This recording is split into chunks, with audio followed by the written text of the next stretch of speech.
Hello, and welcome back to another episode of The Doctor's In. I am your doctor, C.G. Weinberg, and today I'm bringing you something special, which I think is special, which I would say is the number one resource for families, for homeschooling, and for college education. And that might seem like a big statement, except this is a big project. So what I'm talking about are these right here behind me, which if you recognize the spines, good on you. But they are the great books of the Western world that Mortimer Adler put together. Now, Adler was working on this with Robert Maynard Hutchins, and they published it, the first edition of it, in 1952. And then they did actually a new, well, Adler didn't, but they put out a new edition of it in 1990, because I believe Adler was dead by then. And they expanded it from the 54 volumes that I have into a full 60-volume set with an additional 6 volumes with works from the 20th century. Now, question is, what is this set? So, what this set is a collection that around 50 scholars put together that they believe are all the books that, or the main books that greatly affected, changed, spearheaded, encouraged, developed Western thought, which is a pretty big statement. Once you dive into the works, you'll understand why. So it covers many authors, which the nice part about these books is each one, so this is the smallest one, this is the intro one. Each one on the front cover has all the authors in it, which there's just over probably right around 60 authors. 54 volumes, but some volumes have more than one authors. And they cover the 102 great ideas. This is helpful because you can go to an idea like, hey, I am in college philosophy, and I need to read about philosophy. So you can go to this 2-volume set, which is called the Syntopicon. And philosophy is going to be in the second half, so we'll pick volume 3. And you can then turn to the philosophy section, which is alphabetical. Not going to find it here. But they have an essay on what philosophy is and how it changed. And then they have a breakdown of every major philosophical movement in the West, and then what authors talked about it in these books. And they also have a further reading that goes beyond these books. So when it comes to studying something, these books are super helpful, which is why I'd say it's great for families, homeschooling, and for college, is because it really does take you throughout. Now, for the homeschooling one, this is way more of a thing for like high school age. College, I have been working through these with my college students since I've been teaching college. I work through these with my high school students as well, at a much shorter rate and a less depth. But then also for families, this is what you could give your son to read in order to be a liberal man, because these books are meant to be a liberal arts education. Now, if you notice, there's some different colored spines here. Now, I have one of the first editions, and I don't exactly know when my set was printed, but I believe it was in the 50s. So it's a decently early set, so you can see some of them are fading now. A lot of the spines are cracking, which is why I keep several rolls of book tape nearby to fix the spines as they fall off. But you notice the colors here. So yellow is going to be for epics, dramas, poetry, satire, and novels. So the colors of the spine tells you what's in the book. Blue is going to be your histories, including ethics, economics, and politics.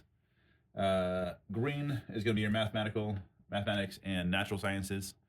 And then red, which my reds are really faded now because they're so old, are going to be your philosophy and theology. The red ones are the ones I've spent most of my time with since I teach a lot of philosophy.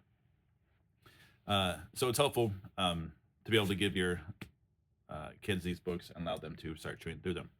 Now, the one I've spent a lot of time with, my edition of Plato, is handy because it actually includes, for someone like Plato, virtually all of what we have written by Plato. So, I mean, it's a pretty substantial book list. It gives you what you need to know in order to deal with Plato. The text is small, so reading these pages are quite laborious, but it is handy keeping all the works right there together. Now, they aren't all exhaustive. So like Plato, they have pretty much all the things we have written by Plato. But a lot of guys, it'll just have their main works in it, which is fine. It's helpful. But it gives you a really good introduction to some of these men, and really hits the most important parts, which I think is the point. But like, so this one here is Herodotus and Thucydides.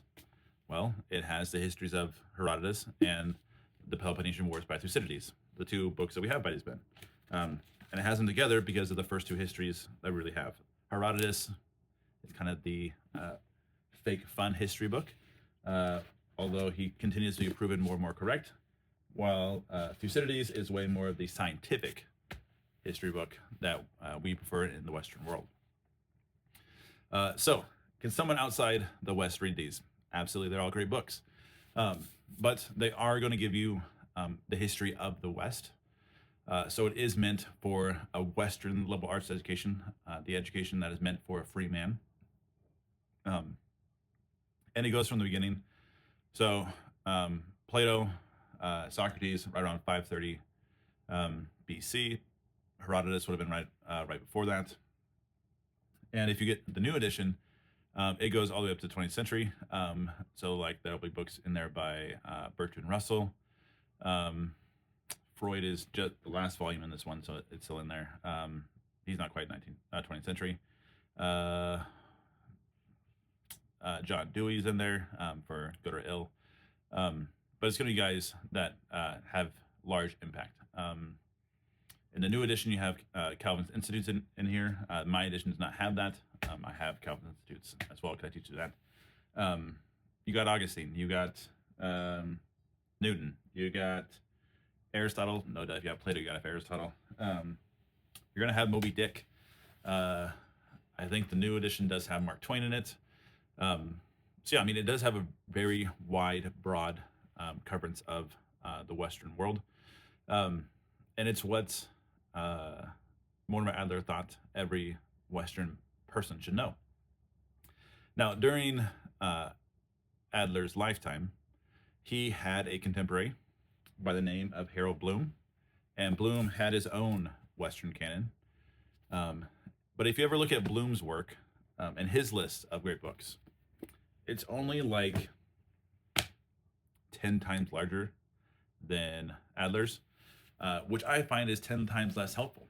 But they also had two very different views on what make great books and what should be in liberal art education. Harold Bloom is very much into looking at the best of literature, and to him, which I do agree with him on this point, the best of literature is poetry.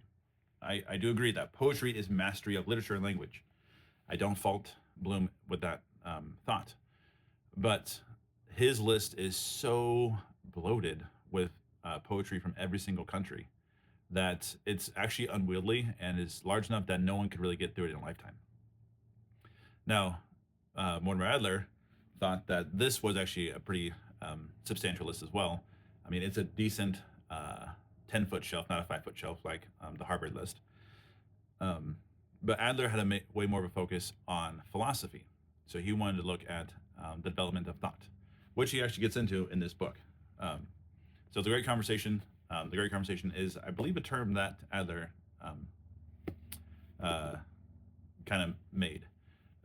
But the whole point, the whole idea behind the Great Conversation is men have been talking about things like angels and the wrong side of the book, and aristocracy, constitution, physics, the mind, science, labor, and the world since the beginning. And we are just at the tail end of this great conversation that's been happening since the time of the dawn of man.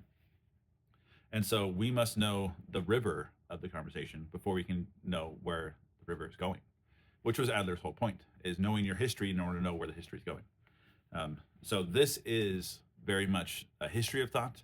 It's a history of histories. It's a history of literature. It's a history of poetry. It's a history of religion, Christian religion even. I mean, there's Summa Theologica. There's Augustine. So you have the City of God in here, along with Confessions and On the Trinity and On Christian Doctrine. I believe is the 4 books by Augustine in this work. But you have the great, so yeah, those 2 great philosophers.